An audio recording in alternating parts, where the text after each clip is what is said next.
오늘은 스바냐서 3장 14절에서 20절의 말씀을 가지고 기뻐하라는 제목으로 여러분과 함께 은혜를 나누도록 하겠습니다. 하나님은 사람을 창조하실 때에 놀랄 만큼 신비하게 만들어 놓으셨습니다.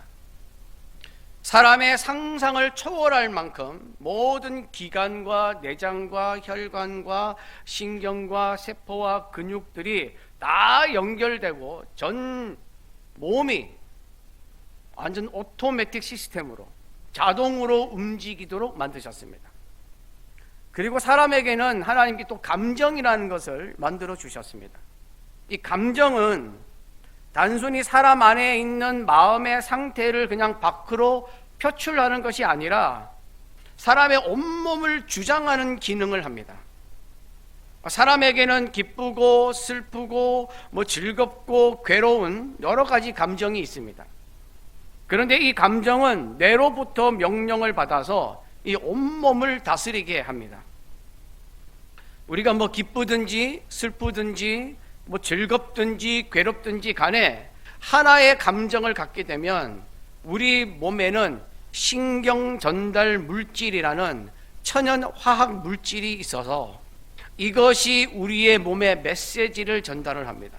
그래서 좋다, 싫다, 즐겁다, 불쾌하다라는 감정이 이제 표현이 되는 것입니다. 사람이 기뻐하게 되면 도파민이라는 호르몬이 우리 몸에 나옵니다. 이 호르몬이 나와서 우리를 즐겁게 합니다. 기분이 나빠지면 세라토닌이라는 호르몬이 나와서 우리에게 기분이 나쁜 감정을 들게 합니다. 분노를 하게 되면 노르아드레날린이라는 호르몬이 나와서 화를 내게 만듭니다. 이처럼 우리가 어떤 감정을 갖느냐에 따라서 우리 몸에 변화가 일어나고 우리 몸 전체를 주장합니다. 특히 베타 엔돌핀이라는 것이 있는데 이 베타 엔돌핀이라는 호르몬은 우리가 감동할 때 기쁨을 느끼게 하는 신경 전달 물질입니다. 그래서 막 기뻐하면 몸에서 베타 엔돌핀이 나오는데 이 베타 엔돌핀 때문에 몸이 막강한 면역력을 가집니다. 진통제로 사용하는 몰핀보다 5배, 6배의 진통 효과를 더 가져온다고 합니다. 게다가 신체 기관의 노화를 막고 암세포를 파괴하고 인내력을 강화해주는 작용을 합니다.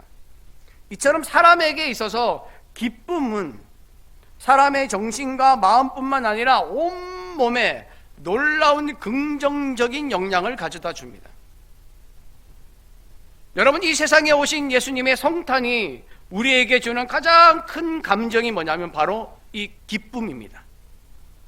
예수님을 만나는 기쁨, 복음을 만나는 기쁨, 죄로 말미암아 멀어졌던 하나님과의 관계가 회복되는 기쁨, 죄에서 구원받은 기쁨, 하나님이 자녀가 되는 기쁨, 영원한 생명을 얻는 기쁨, 천국 소망을 갖는 기쁨, 주님이 주시는 은혜와 복을 누리는 기쁨. 예수님의 탄생은 예수님의 탄생과 함께 수많은 기쁨의 이유가 함께 탄생하는 날입니다. 그래서 우리는 성탄을 기뻐하는 것입니다. 오늘 본문 말씀 스바냐서 3장 14절에서 20절 말씀은 기뻐하라고 선포하고 있습니다. 우상 숭배와 죄로 말미암아 심판받을 수밖에 없는 유다 백성들에게 회복과 구원을 베푸시기를 원하시는 하나님의 사랑이 임하였기에 기뻐하고 노래하고 즐거워하라고 말씀하고 있습니다. 14절입니다. 함께 봉독합니다. 시온에 따라 노래할지어다. 이스라엘아 기쁘게 부를지어다. 예루살렘 따라 전심으로 기뻐하며 즐거워할지어다. 이렇게 하나님이 선택한 이스라엘 백성들이 잔치와 축제를 벌이는 것처럼 기뻐하고 노래하면서 즐거워해야 할 이유를 15절에 기록하고 있습니다. 15절입니다. 다시 한번 봉독합니다. 여호와가 내 형벌을 제거하였고 내 원수를 쫓아냈으며 이스라엘 왕 여호와가 내 가운데에 계시니 내가 다시는 화를 당할까 두려워하지 아니할 것이라. 기뻐하고 즐거워해야 할 첫 번째 이유는 내 형벌을 제거하였다라고 말씀합니다. 죄인에게 있어서 가장 큰 기쁨이 무엇이겠습니까? 용서입니다. 무죄 판결입니다. 죄를 지어서 재판받고 형벌을 받게 되는 것은 당연한 일입니다. 그러나 이 당연한 일에서 벗어나서 죄를 용서받는 것은 죄인에게 있어서는 감당할 수 없는 큰 기쁨입니다.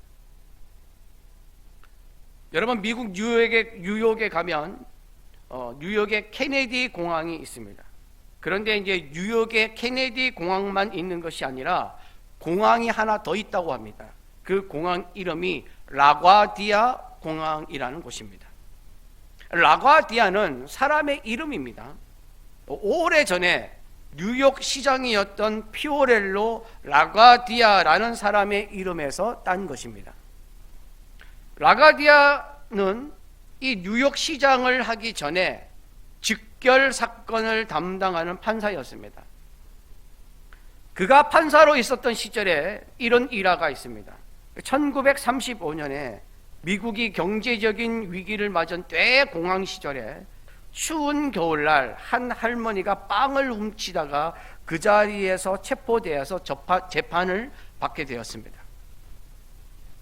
할머니가 빵을 훔친 사유는 딸은 몸이 아파서 몸져 누웠고 사위는 도망을 갔고 돈은 없는데 배가 너무 고파하는 두 손자를 보다 못해서 할 수 없이 빵을 훔친 것이었습니다.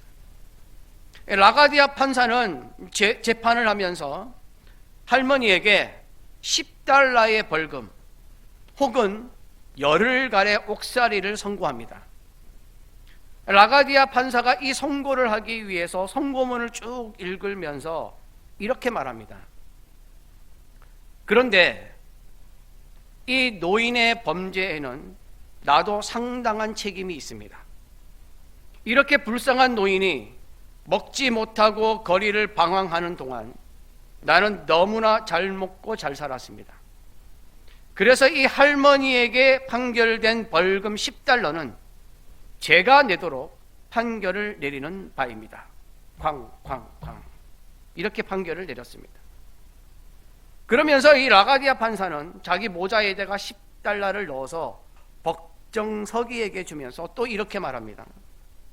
그러나 여기에 앉아있는 마을 주민 여러분들도 죄가 없다고 판단되지는 않습니다. 그래서 여러분 모두에게 50센트 이상의 벌금을 선고하는 바입니다. 저의 10달러로 피고는 벌금을 해결하지만 여러분의 벌금은 이분의 새로운 삶을 격려하게 될 것입니다. 그리고 이 판결을 듣던 그 법정에 있던 사람들은 모두 그 자리에서 일어나서 라과디아 판사에게 경의를 표했다고 합니다. 그리고 이날 이 할머니는 법정을 떠나면서 판사가 주는 47달러 50센트를 들고 눈물을 글썽이며 법정을 떠났다고 합니다. 여러분, 이렇게 작은 죄를 범하여도 용서받고 사랑받은 기쁨은 눈물의 기쁨입니다. 하물며 어마어마한 빚을 진 자가 빚을 탕감받는 일, 절대로 용서받지 못할 만큼 큰 죄를 지은 자가 용서받은 일, 돌이킬 수 없는 일을 저지른 자가 회복되는 기회를 얻는 것은 기쁨을 감출 수가 없는 일입니다. 여러분, 그 사람이 바로 우리들입니다. 그래서 예수님은 우리에게 기쁨이며 예수님을 믿는 기회를 얻은 것은 눈물의 기쁨이 아닐 수가 없습니다. 기뻐하고 즐거워해야 할 또 두 번째 이유는 무엇이냐면 성경에 내 원수를 쫓아냈기 때문이라고 말씀하고 있습니다. 이스라엘 백성들에게 있어서 원수는 우상을 섬기게 만들고 하나님을 떠나게 만들고 이스라엘을 멸망하게 만든 애굽과 아수르와 바벨론 같은 강한 이방 나라들을 의미합니다. 우리에게 있어서 원수는 하나님을 믿는 신앙을 흔들어 놓는 모든 악한 세력들입니다. 나의 믿음을 약하게 만들고 나에게서 기도가 사라지게 만들고 말씀에 순종하며 살지 못하게 하고 하나님께 예배를 드리지 못하게 하고 하나님을 경외하는 것을 그치게 만드는 모든 원인과 환경들이 바로 우리의 원수들입니다. 하나님이 이 원수를 쫓아내심으로 인하여 원수들 때문에 우리의 마음에 자리 잡고 있던 갈등과 번민과 넘어짐과 혼란과 실족함이 다 사라지고 평안함이 찾아오고 굳건함이 찾아오면서 믿음의 기쁨을 누리는 줄로 믿습니다. 기뻐하고 즐거워해야 할 세 번째 이유는 이스라엘 왕 여호와가 내 가운데 계시기 때문이라고 말씀하고 있습니다. 하나님은 이스라엘 왕이셨습니다. 하나님이 이스라엘의 왕이었기 때문에 강한 나라들도 이스라엘을 함부로 공격하지 못했습니다. 작은 나라 이스라엘을 얕보면서 공격하러 왔다가 하나님의 능력으로 모두 다 참패를 당하고 돌아갔습니다. 그래서 모두가 이스라엘 하나님을 두려워했습니다.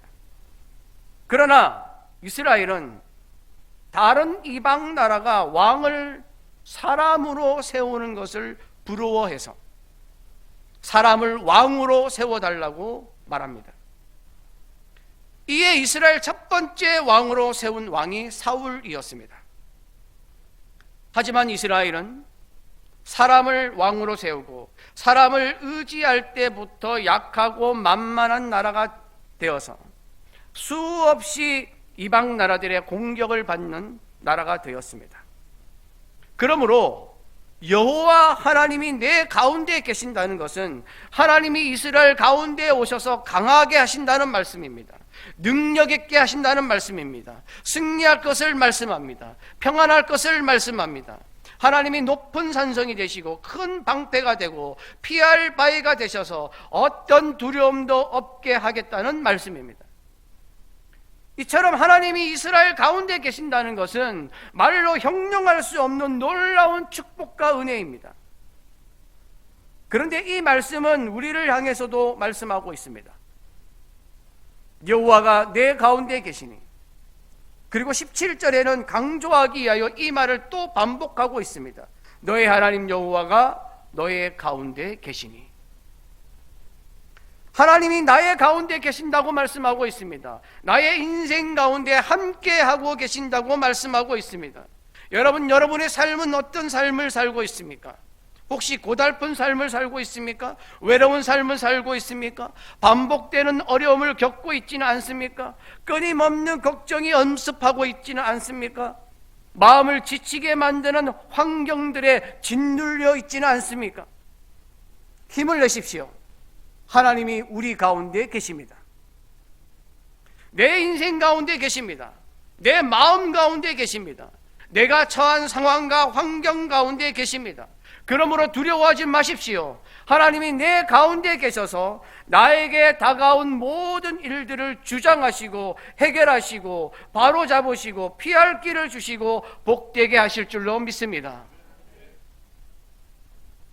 하나님이 우리와 함께 하시면 장애는 사라지고 어둠은 물러가고 홍해 바다는 열릴 것이고 길은 만들어질 것이고 폭풍은 뛰어넘고 불가능은 사라지고 역사와 기적이 일어날 줄 믿습니다.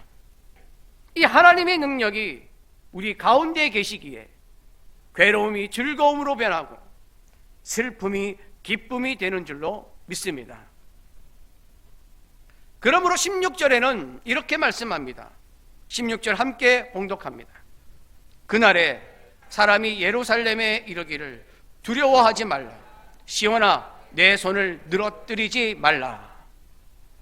손을 늘어뜨린다는 것은 절망하고 낙심하는 상태를 이루는 말입니다.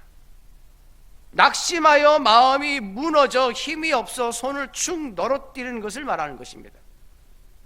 여러분, 낙심하면 다리가 떨리고 손에 힘이 없습니다. 두렵고 떨리는 마음 때문에 손을 늘어뜨릴 수밖에 없습니다. 우리는 세상을 살아가면서 원하는 것이 이루어지고 생각지도 않은 행운이 찾아오고 하는 일이 잘 되어서 기뻐하고 즐거울 때도 있습니다. 그런데 우리 인간의 기쁨은 오래 가지를 않습니다. 제가 설교를 시작할 때 사람의 감정과 그 다음에 신경 전달 물질에 관해서 설명을 드렸습니다. 사람에게 기쁨이 찾아와서 베타 엔돌핀이 생겨도 세상에 살면서 낙심이 찾아오면 낙심의 감정이 우리를 한순간에 지배해 버립니다.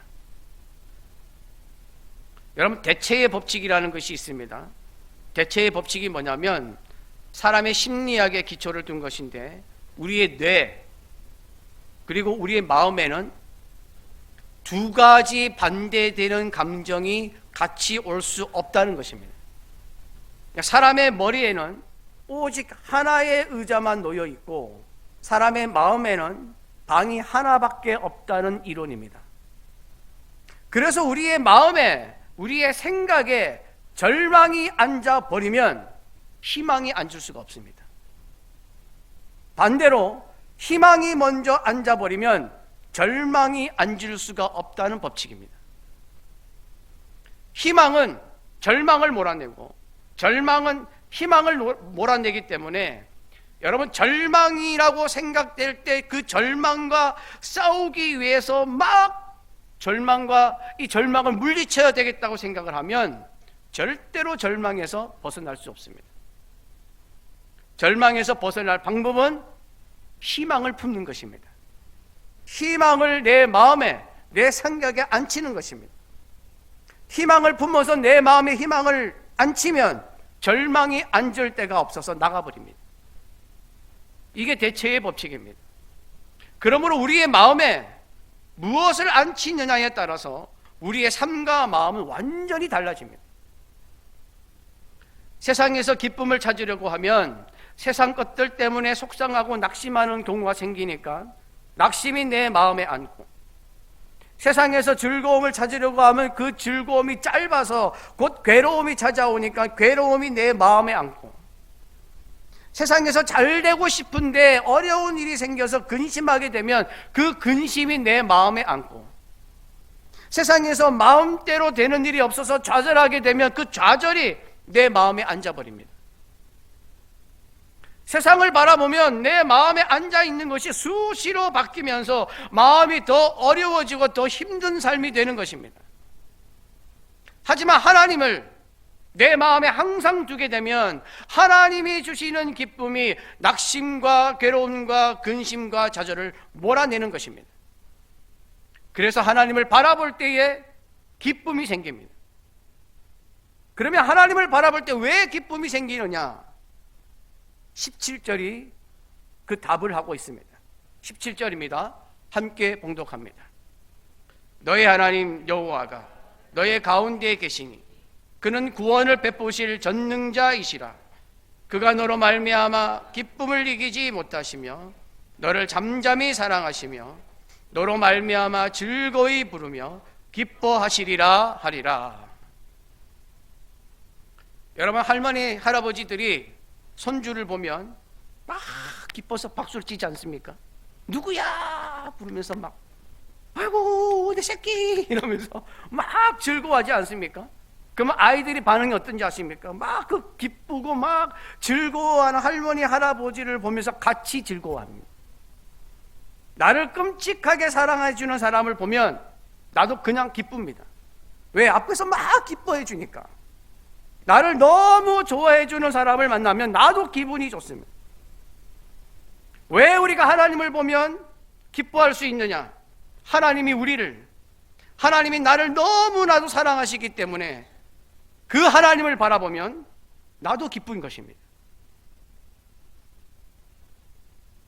그가 너로 말미암아 기쁨을 이기지 못하며, 하나님은 우리를 보면 기쁨을 이기지 못하십니다. 주체할 수 없을 정도로 좋아하십니다. 여러분, 예쁘고 귀여운 아기를 보면 사람들이 눈을 떼지 않고 환하게 웃으면서 계속 쳐다보면서 기뻐하지 않습니까? 우리 교회 하연이, 주은이, 미나, 요아 보면 성도들의 눈빛이 달라집니다. 와! 하나님은 여러분들을 보면서 눈을 떼지 않으십니다. 너무 좋아서 웃으면서 기쁨을 이기지 못한다고 말씀하고 있습니다. 그러니까 목숨을 내놓고서라도 우리를 사랑하셔서 십자가에 지신 것입니다. 여러분, 동물 중에 낙타는 새끼를 유달리 아낍니다. 낙타 어미와 새끼가 함께 가는 것을 보면 항상 어미 낙타는 어디에 서 있느냐? 햇빛이 바로 쏘이는 곳에 서 있습니다. 왜 그러면 거기에 서 있느냐? 새끼 낙타를 위해서 햇빛을 등지고 그림자를 만들어주기 위해서입니다. 그리고 물 웅덩이를 만나면 새끼 낙타는 물을 마시려고 목을 쭉 빼는데 웅덩이가 깊으면 입에 물이 닿지를 않습니다.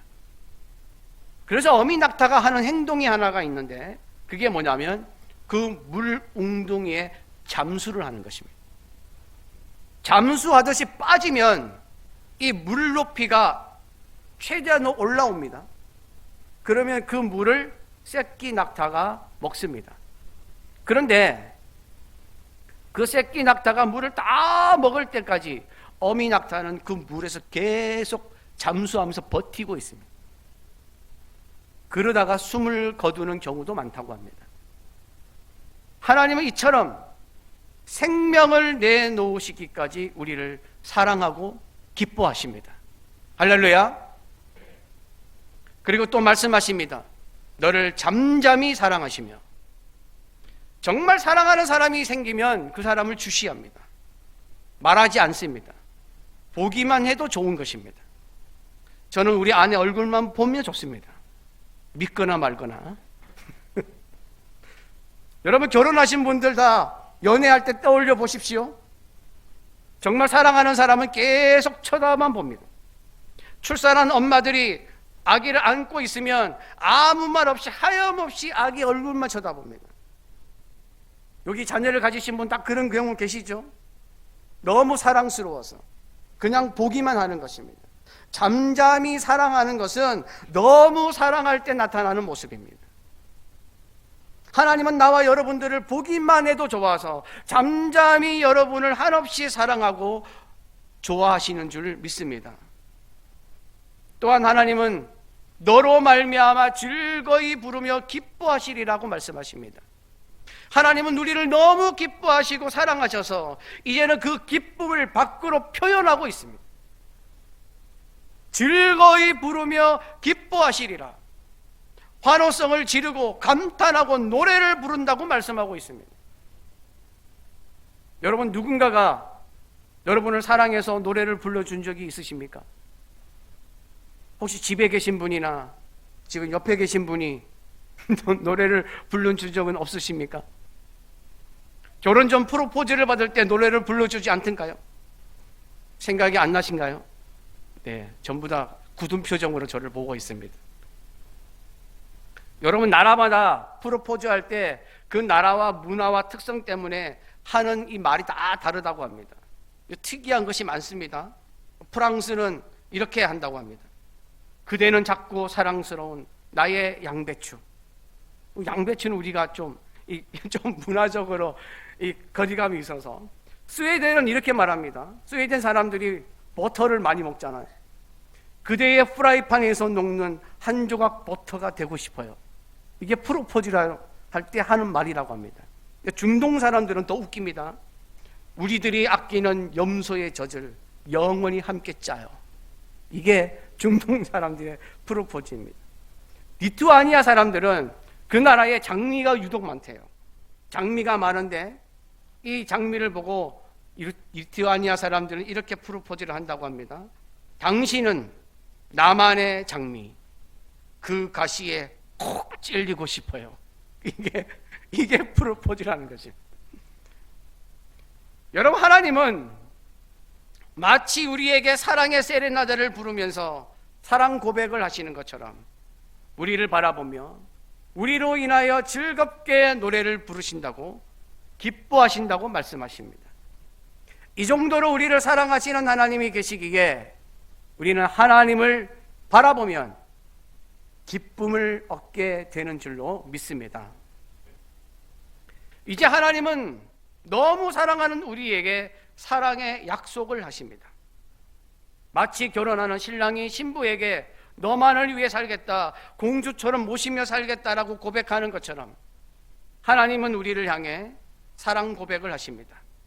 그 말씀이 18절에서 20절입니다. 함께 봉독합니다. 내가 절기로 말미암아 근심하는 자들을 모으리니 그들은 내게 속한 자라. 그들에게 지워진 짐이 치욕이 되었느니라. 그때에 내가 너를 괴롭게 하는 자를 다 벌하고 저는 자를 구원하며 쫓겨난 자를 모으며 온 세상에서 수욕받는 자에게 칭찬과 명성을 얻게 하리라. 내가 그때에 너희를 이끌고 그때에 너희를 모을지라. 내가 너희 목전에서 너희의 사로잡힘을 돌이킬 때에 너희에게 천하 만민 가운데서 명성과 칭찬을 얻게 하리라. 여호와의 말이니라. 18절에 나오는 절기로 말미암아 근심하는 자들은 전쟁으로 이방 나라에 잡혀가서 하나님의 절기가 찾아와도 그것을 지킬 수 없는 이스라엘 백성들을 의미하고 있습니다. 오늘날의 우리에게는 삶의 무게와 짓눌림 때문에 하나님을 바라보지 못하고 있는 사람들, 인생의 무거운 짐 때문에 예배드리지 못하고 하나님을 찾지 못하는 사람들, 어렵고 힘든 상황으로 인하여 신앙생활을 접어둔 사람들을 의미합니다. 하나님은 이들을 다시 모은다고 말씀하십니다. 다시 돌아오게 하며 회복시켜 주시며 다시 하나님 앞에 서게 될 거라고 말씀하고 있습니다.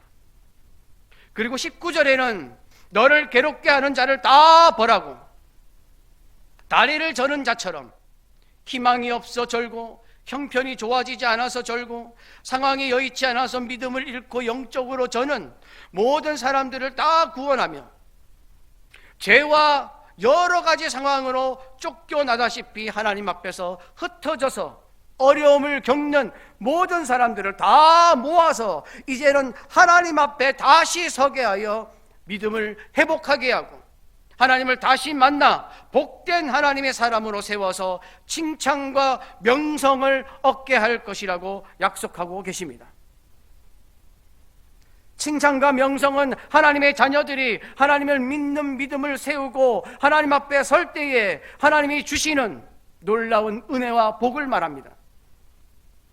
위대하신 하나님이 주시는 사랑과 격려이며 전능하신 하나님이 주시는 영광스러운 높임입니다. 우리는 하나님이 주시는 칭찬과 명성을 바라보며 모든 것을 극복하고 나의 믿음을 세워야 할 줄로 믿습니다. 나를 좌절시키고 절망하게 만드는 상황에 있을지라도 하나님을 잊지 않고 붙든다면 나를 너무 기뻐하시고 사랑하시는 하나님은 나에게 칭찬과 명성을 얻게 해 주실 줄로 믿습니다. 하나님은 우리를 사랑하시되 기쁨을 이기지 못할 정도로 사랑하셔서 우리가 하나님을 볼 때마다 기쁨을 누리게 해 주셨는데 이제는 독생자 예수 그리스도를 우리에게 보내셔서 성탄을 통해 또 한 번의 큰 기쁨을 허락해 주셨습니다. 여러분, 하나님께서 우리에게 베푸신 사랑을 기억하며 기뻐하십시오. 하나님께서 우리에게 베푸신 은혜를 기억하며 기뻐하십시오. 하나님께서 이때까지 나에게 행하신 역사를 기억하며 기뻐하십시오. 또한 다가올 미래에 허락하실 은총을 생각하면서 기뻐하십시오. 그리고 나를 구원해 주셨음을, 나를 하나님의 자녀 삼아 주셨음을, 나에게 영원한 생명을 주셨음을, 나에게 천국을 허락해 주셨음을, 우리에게 교회를 허락하여 주셨음을 기뻐하시기를 바랍니다. 그리고 예수 그리스도를 이 땅에 보내주셨음을 기뻐하십시오. 우리가 기뻐해야 할 이유는 너무나도 많습니다. 여러분, 참 기쁨은 하나님을 바라보는 성도들의 것입니다. 하나님이 우리에게 주신 이 기쁨을 생각하며 이제 우리도 하나님의 기쁨이 되기를 소망합니다. 우리가 모두 믿음으로 세상을 살면서 주님만 바라보며 나에게 찾아오는 모든 악한 것들을 주님이 주시는 기쁨으로 다 몰아내고 또한 주님이 기쁨이 되기 위해 삶을 살아가는 하나님의 자녀들이 되시기를 간절히 바랍니다.